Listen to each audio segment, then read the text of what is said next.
اہل البیت سے کہو اے میرے اہل البیت، میں تمہارے درمیان میں قرآن اور صحابہ کو چھوڑ کے جا رہا ہوں، تم کبھی گمراہ نہیں ہوگے۔ رسول اللہ نے کب فرمایا صلی اللہ علیہ وآلہ وسلم قرآن اور صحابہ؟ ایک روایت مجھے بتا دے مولوی صاحب، یقین کریں میں ویڈیو بنانا چھوڑ دوں گا، جھٹلا دے مجھے کہ میں نے اہل سنت کے پاس تعلیم حاصل نہیں کی۔ یہ تو اہل البیت کی بات کرے، لیکن اہل البیت کی بات کے ساتھ ساتھ انہیں معلوم ہے کہ لوگوں میں محبت بیٹھے گی، شیعہ سنی آپس میں قریب ہوں گے، اور ان کی قائم کردہ جہالتیں اس کا خاتمہ ہوگا۔ یہی ایک وجہ ہے بنیادی۔ میں اپنی بات اس لیے کروں، میں اپنی بات کروں گا، باقیوں کی نہیں، اور باقیوں سے بھی آپ پوچھ لیجئے کہ انہوں نے اپنی عوام کو کیسے جاہل بنا کے رکھا ہوا ہے۔ ان کے علماء تک انہیں یہ بات معلوم نہیں ہے۔ 10 سال میں نے تعلیم حاصل کی اہل سنت مدرسے کے اندر، مجھے یہ پتا نہیں تھا کہ حدیث الثقلین کیا ہے۔ آج اگر میں یہ بات کروں کہ یہ سارے فرقے فلاں مرتد ہیں، رافضی یہ ہیں وغیرہ وغیرہ، دیکھیے گا پھر پروٹوکول کو دیکھیے گا۔ اسی لیے یہ ناراض ہیں کہ بھائی یہ تو دھندا بند کر رہا ہے ہمارا۔ کیا یہودیوں نے قرآن کو چھوڑا ہوا ہے یا اس امت کے لوگوں نے قرآن کو چھوڑا ہوا ہے؟ اہل البیت کو کس نے چھوڑا ہوا ہے؟ اس امت کے لوگوں نے یا یہودیوں نے چھوڑا ہوا ہے؟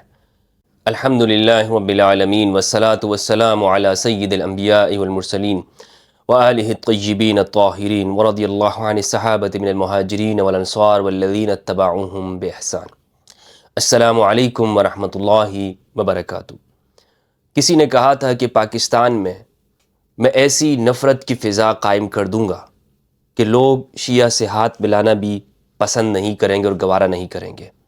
میں یہ بات کہتا ہوں کہ انشاءاللہ عز و جل دنیا بھر کے اندر اور پاکستان کے اندر میں محبت کی ایسی فضا قائم کر دوں گا کہ لوگ شیعہ سنی آپس میں گلے ملیں گے، بلکہ انشاءاللہ وہ دن آپ دیکھیں گے کہ پاکستان میں شیعہ کے حوالے سے وہ فضا قائم ہوگی کہ ہر شخص یہ کہے گا کہ الحمدللہ میں شیعہ ہوں، بلکہ بڑے سے بڑا ناسبی آدمی بھی یہ بات کہے گا کہ ہم تو شیعہ ہیں، ہاں ہم تو اصل شیعہ ہم ہیں۔ اور یہ بات یہ لوگ کہنے لگ گئے ہیں۔ اب یہاں سے کوئی یہ بات نہ سمجھے کہ میں لوگوں کو شیعہ بنا رہا ہوں، بلکہ دراصل یہ جو شیعہ کے لفظ کے حوالے سے لوگوں کے دماغوں کے اندر، دلوں کے اندر جو بغض بھرا ہوا تھا، دماغ کے اندر جو غلط فہمی ڈالی گئی تھی اور شیعہ کا اصل مفہوم لوگوں سے چھپایا گیا تھا، انشاءاللہ عز و جل یہ ساری چیزیں آشکارا ہو جائیں گی۔ ہمارے اہل سنت علماء نے لکھا ہے، مناظرہ کرتے ہوئے، شیعہ علماء کو جواب دیتے ہوئے، روافض کو جواب دیتے ہوئے کہ بھائی تم لوگ کس بات کے شیعہ ہو، اصل شیعہ تو ہم ہیں۔ تو جب یہ اصل اور سند ہمارے ہاں موجود ہے، جس کو یہ لوگ صرف مناظروں کے اندر استعمال کرتے ہیں، لیکن یہ بات اچھی طرح جانتے ہیں کہ بنو امیہ کے سیاسی دور کے اندر اس زمانے سے لے کر آج تک جو اہل البیت کے حوالے سے لوگوں کے دماغوں میں نفرت انڈیلی گئی، دلوں کو اور دماغوں کو بند کیا گیا، سکیڑا گیا، قتل و غارت گری کی گئی، نفرت کی فضا قائم کی گئی، اہل البیت کے چاہنے والوں کو پابند سلاسل کیا گیا، زندان کے پیچھے ڈالا گیا، ان کی زبانوں کو کاٹا گیا، ہاتھ باندھ کر ان کی گردنوں کو مارا گیا۔ یہ فضا جب بنائی گئی تھی تو اس لیے کہ اتنا لوگوں کو متنفر کر دو، اتنا لوگوں کو اہل البیت سے دور کر دو کہ لوگ اس نام کو ہی، شیعہ کے نام کو ہی گالی سمجھنے لگے۔ اور یہ صرف انہوں نے اس نام کے ساتھ نہیں کیا، انہوں نے اہل البیت علیہ السلام کی علوم کے ساتھ بھی یہ کیا، ان کے علوم کو چھپایا، جو ان کے مراتب تھے، جو ان کے درجات تھے، وہ دوسروں کو عطا کرتی ہے۔ حضرت ابوبکر رضی اللہ تعالی عنہ، رسول اللہ صلی اللہ علیہ وآلہ وسلم نے کبھی بھی ان کو صدیق نہیں کہا۔ حضرت عمر رضی اللہ تعالیٰ عنہ، رسول اللہ نے کبھی بھی ان کو الفاروق نہیں کہا، لیکن جسے رسول اللہ نے صدیق اکبر کہا، جسے الفاروق کہا، الفاروق وہ ذات کہ جو حق اور باطل کے درمیان میں جدائی کرنے والی ہے، رسول اللہ نے جسے کہا کہ یہ منافق اور مومن کے درمیان میں تمیز کرنے والا، جدائی کرنے والا، امام علی علیہ السلام۔ صدیق اکبر بھی علی ہے، فاروق اعظم بھی امام علی علیہ السلام ہے، لیکن انہوں نے یہ سارے ٹائٹل اس امت سے چھپا کے رکھے۔ سیدۃ النساء اہل الجنہ، خدیجۃ الکبریٰ ام المؤمنین سلام اللہ علیہا، صدیقہ ہے، طیبہ ہے، طاہرہ ہے، اور سیدہ زہرا فاطمۃ الزہرا علیہ السلام البتول۔ رسول اللہ صلی اللہ علیہ وآلہ وسلم نے ان کے لیے فرمایا کہ وہ جنتیوں کی خواتین کی سردار ہے، سیدہ ہے، یہ پورا گھرانہ سید ہے۔ اور رسول اللہ صلی اللہ علیہ وآلہ وسلم نے ہمیشہ اس امت کو اس بات سے ڈرایا کہ تم کہیں بنی اسرائیل کے پیچھے نہ چل پڑنا۔ صحیح بخاری کی روایت ہے، بخاری کی روایت کا نمبر ہے 7320، صحیح مسلم کے اندر ہے 6781، رسول اللہ صلی اللہ علیہ وآلہ وسلم نے فرمایا لَتَتَّبِعُنَّ سَنَنَ مَنْ كَانَ قَبْلَكُمْ، تم اپنے سے پہلوں کے رستوں کے اوپر چل پڑو گے، اپنوں سے پہلوں کے رستوں کے اوپر چل پڑو گے، اور اتنا چلو گے شبرن شبرن، ذراعن بذراعن، شبرن شبرن، بالشت بالشت، بالکل ان کے پیچھے چل پڑو گے، گز برابر بھی کوئی فرق نہیں ہوگا، ان کے قدموں کے نشان کے اوپر تمہارے قدم کے نشان ہوں گے، حتی لو دخلوا جحر ضب تبعتموہم، یہاں تک کہ اگر وہ کسی گو کے بل میں گھسے ہوئے ہوں گے تم بھی ان کے پیچھے گھس جاؤ گے، ان کی اتباع کرو گے، تم اہل البیت کو چھوڑ بیٹھو گے۔ تو صحابہ نے عرض کیا یا رسول اللہ، قلنا یا رسول اللہ الیہود والنصارى، یا رسول اللہ صلی اللہ علیہ وآلہ وسلم، اے پیارے حبیب کیا آپ کی مراد یہود و نصارہ ہے؟ قال فمن، تو رسول اللہ نے فرمایا فمن، کون ہے اس کے علاوہ؟ یعنی یہودیوں کے پیچھے تم چلو گے، نصارہ کے پیچھے تم چلو گے، یہ امت بالکل ان کے نقش قدم پر چلے گی۔ تمام تفاسیر کو اٹھا کر دیکھ لیجئے، قرآن مجید کا مطالعہ کیجئے، قرآن کیا کہتا ہے۔ قرآن نے جگہ جگہ پر یہ ارشاد فرمایا، قرآن کے اندر بھری ہوئی ہے یہ بات، کیوں وہ مغضوب علیہ ہوئے، کیوں نصارہ ضالین ہوئے، گمراہ ہوئے، کیوں وہ رستے سے بھٹکے۔ قرآن نے جو ان کی بنیادی نشانیاں بتائی ہیں اگر آپ مطالعہ کریں گے تو ایک تو یہ ہے کہ تحریف فی الدین، دین کے اندر تحریف کی، دین کے اندر انہوں نے اپنے طرف سے مسائل نکالے، جو قابل اتباع تھے، جن کی پیروی کا حکم دیا گیا تھا، ان کے بجائے انہوں نے اپنے کھڑے کر دیے، اپنے بزرگ انہوں نے بنا لیے کہ جناب ان کی پیروی ہوگی، اور دین کے اندر جو واضح احکامات تھے اس میں تحریفات کی ہیں دین میں۔ انہیں کہا گیا کہ سبت کے دن شکار مت کرو، انہوں نے ہیلے نکال لیے۔ اس امت کی نے کیا کیا؟ اس امت کو حکم دیا گیا تھا کہ قرآن اور اہل البیت کے پیچھے چلنا، کیا یہ اہل البیت کے پیچھے چلی، یا اس امت نے اہل البیت کو قتل کیا، ذبح کیا، بچوں کو شہید کیا، اور آج تک جو ان کے نام لیوائے ان کے ساتھ بھی یہی ہوتا ہے۔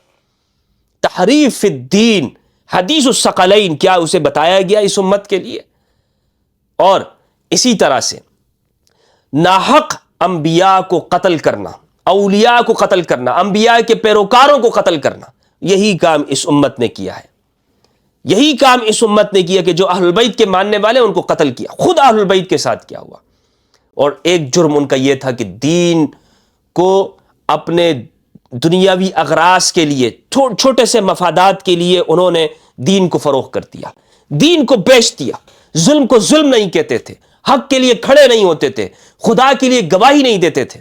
یہ سب بنی اسرائیل نے یہ کام کیے ہیں، اور آج آپ اس امت کو دیکھ لیں، کیا یہ ظالم کے سامنے کھڑی ہوتی ہے؟ کیا یہ ظالم کے سامنے کلمہ حق بلند کرتے ہیں؟ کیا یہ ظالم کے سامنے حق کی دعوت اور حق کی گواہی دینے والے بنتے ہیں؟ ہمارے جتنے بھی مولوی حضرات ہیں جو مساجد کے اندر خطبے دیتے ہیں، مجھے بتائیے ان کو باقاعدہ ڈیمانڈ ہوتی ہے، حضرت آج تو آپ نے فلاں فرقے کی ریڑھ مارنی ہے، آج تو آپ نے بریلوی مولوی کو کہا جاتا ہے کمیٹی کے ممبران کی جانب سے، حضرت آج تو آپ نے دیوبندیوں، دیوبنا، وابیوں کی صحیح ریڑھ مار دینی ہے آج آپ نے۔ ہاں، جیسے وہاں پر بس کام ہی ان کا یہی ہے، تیار کیا جاتا ہے ان کے لیے باقاعدہ۔ اور اگر مولوی صاحب ایسی کوئی تقریر نہ کریں، پوچھ لیجئے ان مولویوں سے، اگر وہ ایسی تقریر نہ کریں جس میں وہ ریڑھ نہیں ماری ہوتی انہوں نے دیوبندیوں کی، تو ان کو نذرانے کم ملتے ہیں۔ حضرت مزہ نہیں آیا آج، حضرت آج تو وہ بات نہیں تھی نا آج آپ کے بیان کے اندر جو آپ کے اندر ہوتی ہے، ریڑھ ماریں آپ ان کی، ٹھوک کے رکھیں ان سارے مولویوں کو، یہی ان کو بتایا جائے، ڈیمانڈ ہوتا ہے ان سے، باقاعدہ ان کو بولیاں لگتی ہیں۔ وہی کام جو بنی اسرائیل کے علماء نے کیا، نفرت کی سوداگری، نفرت کا پھیلانا، امتوں کو تقسیم کیا انہوں نے، اور یہی کام آج قرآن رکھ کر مولوی صاحب ہمارے ساتھ کرتا ہے۔ یہی کام اس امت کے اندر کیا گیا، فلاں کافر ہے، دیوبندیوں کے پیچھے نماز نہیں ہوتی، بریلوی مشرک کے بدعتی ہیں، فلاں والے یہ لوگ ہیں، اور وہابی اس طرح سے، یہ ایسا شیعہ کافر، وہ تو کوئی پوچھے نہیں ان کے، ان پر تو جو اتنی موٹی موٹی کتاب انہوں نے لکھی، گویا کہ یہ سب سے بڑا ثواب کا کام ان کے نزدیک یہی تھا، امت کی ساری خدمت انہوں نے یہی کرنی ہے، یہی کام، فتوے لگانے کا کام۔ اور اچھا اسی طرح دیوبندی کے پاس آتا ہے، جناب آج تو آپ نے نا مشرکوں اور بدعتیوں کی صحیح طرح سے بجا کے رکھ دینی ہے، بینڈ بجا دینی ہے آپ نے ان کی، وہ ادھر بینڈ بجانے کے اندر پڑے ہوئے ہیں، یہ ادھر واٹ لگانے کے اندر لگے ہوئے ہیں، یہ سارے ایک دوسرے کی واٹ لگا رہے ہیں، معذرت سے یہ سب یہی ہو رہا ہے. عوامی لہجے میں بات اس لیے کر رہا ہوں کہ عوام کو ہمارے یہاں تک پہنچایا گیا ہے. سوشل میڈیا کے اوپر آپ اگر کوئی حق کی بات کر دیں, کوئی حدیث لوگوں کو اس طرح بتائے, لوگ اور جو انہوں نے سنی ہوئی نا, اور جو ان کو الٹا پڑھایا گیا, الٹا قرآن و حدیث کے علاوہ اپنی بات انہوں نے بتائی, اور اگر حدیث بھی ایسی بتائی گئی ہو کہ جو قرآن کے مخالف ہو اور آپ پیش کر دیں, پھر آپ دیکھیے گا, پھر آپ دیکھیں یہ سارے جتنے بھی فرقے پرست ہیں یہ سارے آپ کے پیچھے پڑ جائیں گے. کیوں؟ اس لیے کہ یہ دین مظلوم ہو گیا ہے. قرآن شکوہ کرے گا بروز قیامت, اے میرے رب. رسول شکوہ کریں گے, اے میرے رب, میری امت نے, میری قوم نے قرآن کو چھوڑ دیا تھا. سورہ فرقان پڑھا ہے, قرآن کی آیت موجود ہے یا نہیں ہے؟ رسول شکوہ کریں گے. اب آپ مولوی صاحب کہے گا نہیں قرآن تو شکوہ نہیں کرے گا. قرآن جب کہہ رہا ہے کہ میں شکوہ کروں گا, کس کے بارے میں شکوہ کروں گا؟ کیا یہودیوں نے قرآن کو چھوڑا ہوا ہے یا اس امت کے لوگوں نے قرآن کو چھوڑا ہوا ہے؟ اہل البیت کو کس نے چھوڑا ہوا ہے؟ اس امت کے لوگوں نے یا یہودیوں نے چھوڑا ہوا ہے؟ یہی وہ حالت ہے کہ جہاں آج ہم پہنچے ہیں, اور لوگ پھر ہم سے سوال کرتے ہیں حضرت کب تک ہم مسلمان ایسے پٹتے رہیں گے؟ اور تب تک پٹو گے تم جب تک کہ تم ان مولویوں کے پیچھے چلو گے. جو مولوی تمہیں قرآن اور اہل البیت کا نہیں بتاتا, جو مولوی تمہیں قرآن اور اہل البیت کے اندر تحریف کر کے بتاتا ہے اہل البیت تو یہ ہیں, اہل البیت تو یہاں ہے جناب, اہل البیت کے اندر یہ معنی ہیں, مولا کے 25 معنی ہیں, 40 معنوں کے لیے آتا ہے. اپنی بھی عقل استعمال کرے, قرآن کو کھولے, ترجمے کے ساتھ پڑھے. کہ جن لوگوں نے آپ کو بیوقوف بنا کے رکھا, ترجمے کے ساتھ نہیں پڑھنا اس کو, اس کے اندر تدبر نہیں کرنا, غور و فکر نہیں کرنا, کب تک آپ لوگ ان کے باتوں سے بیوقوف بنتے رہو گے؟ جناب یہ تو ایک بہت بڑے مولوی, آپ کی کیا اوقات, کیا حیثیت ہے؟ کسی نے کیا ان کو تول کے رکھا ہوا ہے؟ جناب اس کے چہرے پہ ماشاء اللہ کیا نورانی چہرہ ہے, اچھے اچھے کیمرے جو لگے ہوئے ان کے سامنے, اچھے قیمتی جو میڈ ان امریکہ جو DSLR کیمرے ان کے سامنے لگے ہوئے. بتائیے ان سے چائنا کے موبائل میں ان کی تصویر لے, پھر پتہ چلے گا حضرت کہ کیا ماشاءاللہ نرم و گداز. وہ بھائی کام ہی نہیں کرتا حضرت, کام ہی نہیں کرتا ہے حضرت, تو اس لیے نرم و گداز ہاز تو ہوں گے ان کے. تو آج میں جو آپ سے گفتگو کرنے جا رہا ہوں, اور میں اس میں آپ سمجھے گے کہ میں جذباتی ہو رہا ہوں, جذباتی میں نہیں ہو رہا ہوں. حقیقت یہ ہے کہ مجھے بسا اوقات یہ چیز بہت تکلیف دیتی اور دکھ ہوتا ہے مجھے کہ جب ایک چیز کو میں حوالے کے ساتھ پیش کر رہا ہوں اور اہل سنت والجماعت کی کتابوں سے, وہاں آپ سوائے اندھی تقلید کے آپ کو اور کوئی کام نہیں ہے. آپ کو سوائے اس کے کہ ذاتیات کے پیچھے پڑے, یا آپ موبائل نمبر لے کر یہاں تک کہ فیملی کے نمبر لے کر لینے کی آپ کوشش کریں اور پھر دھمکیاں دیں. میں آپ سے کئی مرتبہ کہہ چکا ہوں, اور یقین جانیے گا کہ یہ ڈراؤ دھمکاؤ سے اب میری جان سے آپ کو کیا بولے گا, میری جان سے آپ کو کیا ملے گا؟ مثلا آپ کہیں گے کہ کیا یہ سب کچھ اہل بیت کا مشن ختم ہو جائے گا؟ نہیں ختم ہوگا. پوری دنیا کے اندر یہ انٹرنیٹ کا زمانہ ہے, ایک ہمدرد چلا گیا انشاءاللہ عز و جل کئی پیدا ہو جائیں گے. تو میں نے صرف اتنی بات کہی ہے. آج جو میں آپ سے بات کہنے جا رہا ہوں اس کو چیک کیجئے گا, میری ایک ایک بات کو کھولیں, سامنے اپنے کتاب رکھیں, قرآن مجید کی آیت رکھیں, اور پھر اس کو بیلنس کریں, اور مولویوں کی تقریریں بھی رکھیں. یہ جتنے بھی مولوی حضرات ہیں نا جن کو آپ نذرانے دیتے رہے ان کو, نذرانے چندے دیتے رہے ان کو ماشاءاللہ, اور اپنی دین و دنیا اپنی تباہ کریں, پڑے رہے رمضان کے اندر, رمضان نشریات دیکھیں انٹرٹینمنٹ کے اندر. یہ پوری قوم کا حالت یہی ہے, انٹرٹینمنٹ کے اندر لگی ہوئی ہے. قرآن کی بات اس نے نہیں سننی ہے, اسی لیے قرآن شکوہ کرے گا قیامت کے دن میں. قرآن نے شکوہ کرنا ہے, میری قوم نے ان قوم اتخذوا هذا القرآن مہجورا, میری قوم نے بے شک قرآن کو چھوڑ دیا. قرآن کو اس لیے میں آپ سے کیا شکوہ کروں؟ قرآن شکوہ کرے گا, پیغمبر شکوہ کریں گے. میں نے اپنی زندگی کے, میں نے جو اہل سنت والجماعت کے پاس تعلیم حاصل کی, کوئی جھٹلا دے مجھے کہ میں نے اہل سنت کے پاس تعلیم حاصل نہیں کی, ابھی تک یہ میری 1000 سے زیادہ ویڈیو یوٹیوب کے اوپر ہو چکی ہے الحمدللہ. 1000 سے زیادہ ویڈیوز ہیں, میں ملاقاتیں کی ہے میں نے علماء سے. یہ جھٹلا کے تو دیکھیں, یا اگر میری جگہ پہ کوئی اور بندہ ہوتا تو یہ اس کا کیا حشر کرنا تھا انہوں نے. لیکن انہیں پتا ہے کہ بھائی ہم تو کسی اور کا رونا روتے تھے, ہم تو کہتے تھے کہ فلاں آدمی اس نے تو مدرسے کی ڈگری حاصل نہیں کی, ڈاکٹر اسرار صاحب ہو گئے اور فلاں ہو گئے, وہ تو مدرسے نہیں گئے. ہم درد کا کیا کریں, یہ تو ہمارے اندر ہی پلا بڑا ہے, ان کا کیا کریں؟ جیسے فرعون کے گھر کے اندر حضرت موسیٰ علیہ السلام وہاں سے نکلے اور فرعون کی جو قائم کردہ سلطنت تھی اس کو تباہ برباد کر دیا. تو یہ لوگ سوچتے ہیں بھائی یہ تو دیوبندی یہ پریشان ہے کہ انہوں نے تو ہمت تعلیم حاصل کی, بریلوی اس کا پریشان ہے, جناب ہمدرد تو یہ ہمارا شاگرد رہ چکا ہے. تو میں آج آپ کو حقیقت بتانا چاہتا ہوں کہ انہوں نے ہمیں نفرت سکھائی، واللہ باللہ انہوں نے ہمیں یہ بتایا کہ فلاں فرقہ وہ جہنمی ہے، وہ کافر ہے، وہ مرتد ہے، اور مرتد کو مارنا یہ ثواب ہے، یہ بتایا گیا، یہ سکھایا گیا۔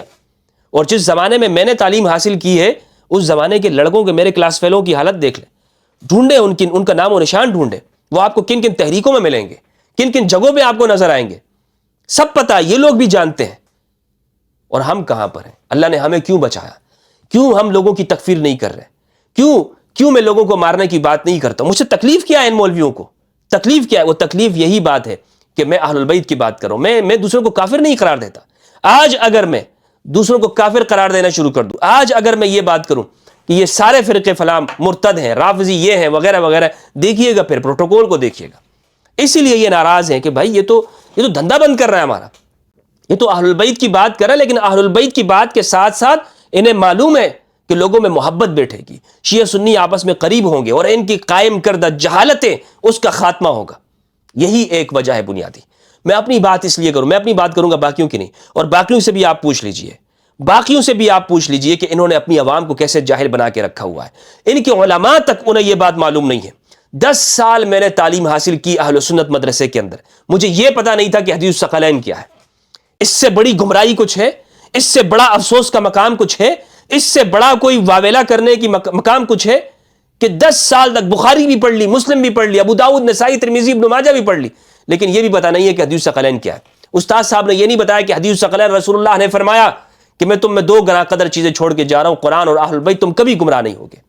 یہ حدیث نہیں بتائی، اور اس کی بہت ساری وجوہات ہیں۔ یہ دور حدیث جو ہمارے ہاں ہوتا ہے، اس دور حدیث میں کوئی یہ نہ سمجھے کہ ساری کی ساری حدیثیں پڑھا دی جاتی ہیں۔ واحد الحمدللہ ہم ہیں کہ ہم نے بخاری مکمل شروع سے لے کر آخر تک اپنے استاد محترم سے پڑھی ہے، ایک ہم نے ان سے پڑھی ہے الحمدللہ عز و جل۔ لیکن جو دیگر کتابیں ہیں اس میں یہ لوگ نہیں پڑھتے، ان کو یہ بس صرف دہرا دیا جاتا ہے، یا اگر پڑھتے بھی ہیں تو اس طرح سے گزر جاتے ہیں۔ تمام موضوع روایات بتائی جاتی ہیں، سیاہ ستہ۔ بعض لوگ ایسے ہیں کہ رٹوایا جاتا ہے ان کو، بعض لوگ ان میں کچھ حافظین بھی آپ کو ملیں گے، لیکن پوچھیں ان سے حدیث الثقلین کیا ہے تو دانت نکالیں گے۔ حدیث الثقلین نہیں پتہ ان کو۔ حدیث الثقلین جب ایک ایسے شخص کو نہ پتا ہو کہ جس نے اپنی زندگی کا 1/2 اس نے مدرسوں کے اندر گزار دی، اسے جب یہ معلوم نہ ہو کہ حدیث الثقلین رسول اللہ کی آخری وصیت کیا ہے، تو آپ اوروں کو تو پھر چھوڑیے نا۔ مجھے کیسے معلوم ہوئی اس بات کا میں بتا چکا ہوں کہ مجھے حدیث الثقلین کا علم کیسے ہوا، کیسے مجھے حدیث الثقلین تک میں پہنچا اور مجھے یہ ہدایت ملی، اہل البیت کے قریب ہوا، اہل البیت کے علوم کے قریب ہوا۔ اور آج بھی مجھے بہت ساری خامیاں ہوں گی، بہت ساری کوتاہیاں ہوں گی، بہت ساری غلطیاں ہو سکتی ہیں کہ آپ یہ کہہ سکتے ہیں کہ میں یہ طریقہ اہل البیت کے مطابق نہیں، اس پہ کاربند ہوں، لیکن میں تحقیق کر رہا ہوں، سیکھ رہا ہوں۔ اور جس دن انشاءاللہ مجھے ایک چیز کے بارے میں میرے دل نے گواہی دی کہ یہ کام اس طرح ہے، تو پھر کسی کا کوئی روک سکتا ہے مجھے آپ ڈراتے ہو جناب کھل کے اعلان کرو، اور بھائی جس دن مجھے معلوم ہو جائے گی یہ بات کہ رافضیت حق ہے، میں خود کو کہہ دوں گا۔ کیا مجھے تم لوگ ڈرا سکتے ہو؟ کیا مجھے تمہاری دھمکیاں ڈرا سکتی ہیں؟ نہیں ڈرا سکتے، تم کبھی نہیں ڈرا سکتے، ختم کر سکتے ہو، وہ تمہارا کام رہا ہے۔ اس لیے جب میں یہ بات کرتا ہوں کہ میں اتنے عرصے تک جب مجھے نہیں معلوم ہوئی حدیث ثقلین، اور پھر معلوم ہو گئی، اور الحمدللہ نفرت کا خاتمہ بھی ہو گیا، اور حدیث ثقلین صحیح مسلم کے اندر موجود ہے، ترمذی کے اندر موجود ہے، کتابوں کے اندر میں اس پر کئی مرتبہ گفتگو کی ہے، تخریج کے ساتھ میں نے یہ حدیث پیش کی ہوئی ہے۔ تو سنن ترمذی کی روایت لے لیجئے 3786، اسی طرح صحیح مسلم کی 6225، باقی کتابوں کے اندر، نسائی کے اندر ہے، خصائص کے اندر ہے۔ میں جب اپنے آپ کو دیکھتا ہوں کہ جب ہم اہل البیت کی جانب آ سکتے ہیں اور ہمیں اتنا ہماری برین واشنگ کی گئی، نفرت ہمارے اندر انڈیلی گئی، تو اس لیے میرے دل کے اندر، میرے ذہن میں دوسرے فرقوں والوں کے لیے کوئی نفرت موجود نہیں ہے۔ لوگ مجھے گالیاں دیتے ہیں، مجھے ان پہ غصہ نہیں آتا، مجھے ان سے محبت ہے، مجھے ان سے پیار ہے، اور مجھے یقین ہے کہ جو شخص جتنی بڑی گالی دیتا ہے نا، وہ مجھے اتنا ہی یقین ہے کہ یہ شخص حق کے زیادہ قریب ہونے والا ہے۔ ہاں الا یہ کہ وہ ناسبی اس درجے کا نہ ہو کہ اس کے وہ تعصب کے اندر ہو، کیونکہ جو تعصب کے اندر ہوتا ہے اللہ نے اس کے لیے ہدایت نہیں لکھی۔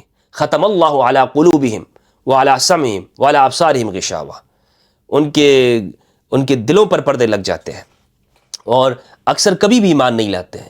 یہ لوگ تو اکثریت کو ایمان ثابت کرنے اوپر تلے ہوتے ہیں نا، فتح مکہ کے اوپر اکثریت نہیں مان لایا. قرآن مجید نے کہا سورہ یاسین کیوں پڑھتے ہو بھائی؟ یہ صرف مردوں کے اوپر پڑھنے کے لیے، اور زندہ ہوتا ہے. قرآن مجید شفاء لما فی الصدور ہے، اس کو پڑھیے. سورہ یاسین کیا کہتی ہے؟ یاسین والقرآن الحکیم انک لمن المرسلین علی صراط مستقیم تنزیل العزیز الرحیم لتنذر قوما ما انذر آباؤهم فهم غافلون لقد حق القول علی اکثرهم فهم لا یؤمنون.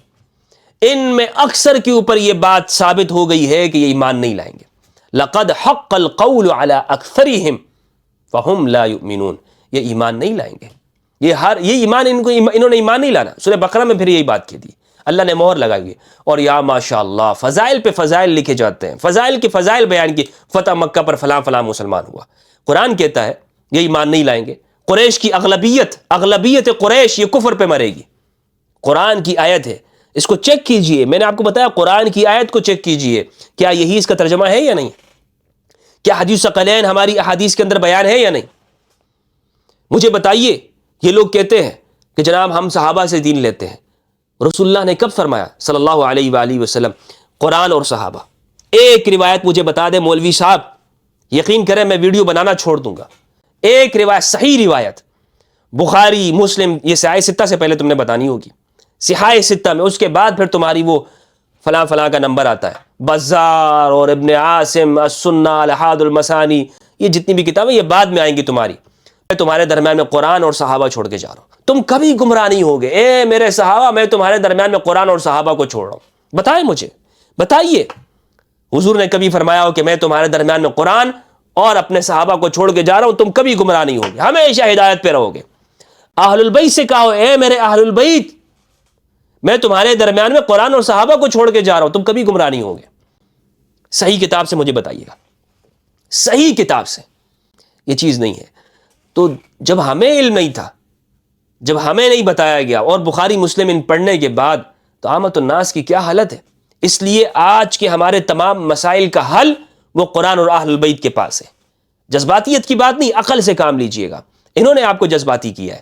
جناب ہم تو اتنی نفرت بھر دیں گے، یہ ہاتھ ملانا پسند نہیں کریں گے، اور کل بھی کافر تھا اور فلاں وقت کے اندر بھی کافر تھا. یہ سارے تمہارے جذباتی باتیں ہیں.